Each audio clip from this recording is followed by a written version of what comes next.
आजची रेसिपी आहे शिमला मिरचीची भाजी। वेगळी पद्धतीने मी आज शिमला मिरचीची भाजी करत आहे। तर तुम्ही पूर्ण रेसिपी बघा आणि नवीन असाल तर चॅनलला सबस्क्राइब करा, लाईक करा, शेअर करा आणि कमेंट्समध्ये नक्की कळवा की ही रेसिपी तुम्हाला कशी वाटली। तर सर्वात प्रथम मी शिमला मिरची व्यवस्थित धुवून घेतलेली आणि त्याच्या बिया काढून घेतलेल्या। हाताच्या साहाय्याने अलगद ह्या बिया निघून जातात। बघू शकता या प्रकारे मी सर्व बिया अगोदर काढून घेऊन मग शिमला मिरची कट करून घेतलेली।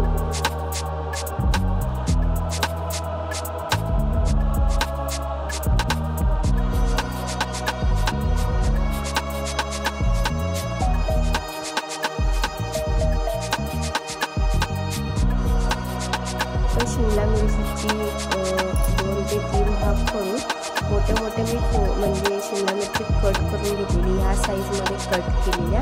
तुम्ही तुमच्या जसे तुम्हाला बारीक असे कट करायचे त्यानुसार तुम्ही कट करू शकता। तर एका साईडला फ्राय पॅनमध्ये मी शेंगदाणे भाजून घेत आहे। शेंगदाणे हे जास्त लालसर करायचे नाही, असं सारखे त्याला चमच्याच्या साहाय्याने आपल्याला शेंगदाणे हलवून घेऊन व्यवस्थित भाजून घ्यायचे। जास्त भाजल्याने ते काळपट पडतात आणि कडू असा त्याचा स्वाद लागतो। त्यानंतर मिक्सरच्या जारमध्ये टाकून शेंगदाण्याचा मी कूट करून घेतलेला आहे। तर दुसऱ्या भांड्यामध्ये जे आपण कट केलेले शिमला मिरची आहे ती टाकून घेतलेली आहे।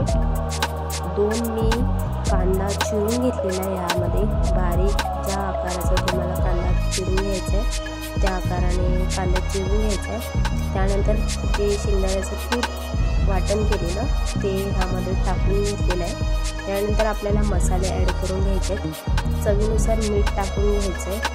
त्यानंतर हळद 1 चम्मच हळद टाकून घेतलेली आहे। थोडासा गरम मसाला ॲड करून घेतलेला आहे।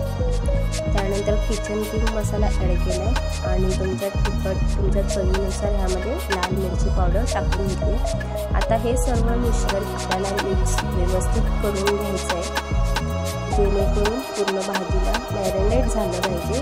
पूर्ण व्यवस्थित मीठ वगैरे मसाले व्यवस्थित भाजीला लागले पाहिजे असं मिक्स करून घ्यायचं आहे।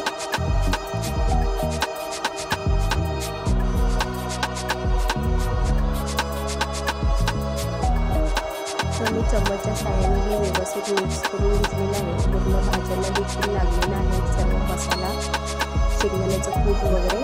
त्यानंतर आपल्याला हे मॅरिनेट करण्यासाठी 10 ते 15 एका साईडला ठेवून घ्यायचं आहे। त्यानंतर मी एका साईडला फ्राय पॅन गरम करायला ठेवलेला।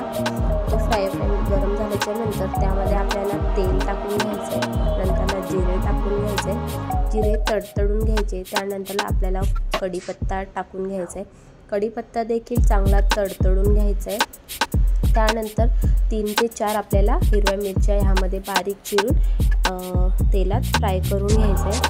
नंतर लसूण अद्रकचा मी पेस्ट करून घेतलेला 2 चम्मच तो ह्यामध्ये टाकून आपल्याला तेलामध्ये त्याला अगोदर चांगला व्यवस्थित फ्राय करून घ्यायचं आहे।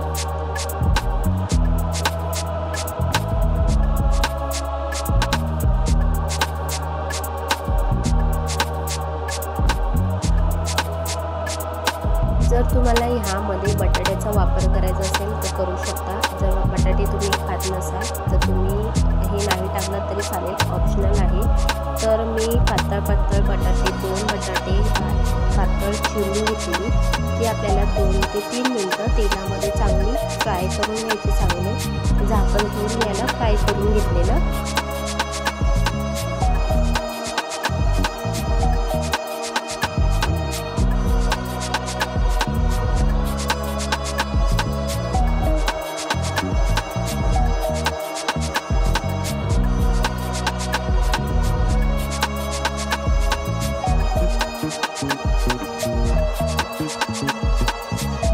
बटाटी व्यवस्थित फ्राय झाल्याच्या नंतर तुम्ही बघू शकता की 50-60% बटाटी चांगली व्यवस्थित शिजलेली आहेत। त्यानंतर आपण जे मॅरिनेट करायला ठेवलेलं भाजी ती भाजी आपल्याला यामध्ये ॲड करून घ्यायची आणि व्यवस्थित सर्व तेलामध्ये आपल्याला मिक्स करून घ्यायचे।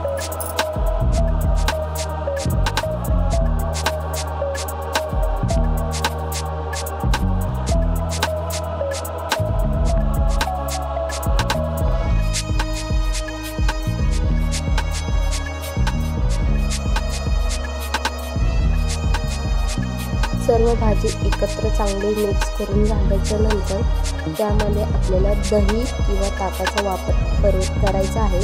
तर मी ताक टाकून घेतलेलं आणि सर्व पूर्ण भाजी व्यवस्थित मिक्स करून घेतलेली। पूर्ण भाज्यांना व्यवस्थित वर खाली करून मसाल्यांना तेल सुटेपर्यंत भाजी आपल्याला थोडा वेळ शिजवून घ्यायची आहे। तर सर्व अगोदर ताकामध्ये मिक्स करून घ्यायचे। दही घेतली तर दही फेटून घ्यायचे।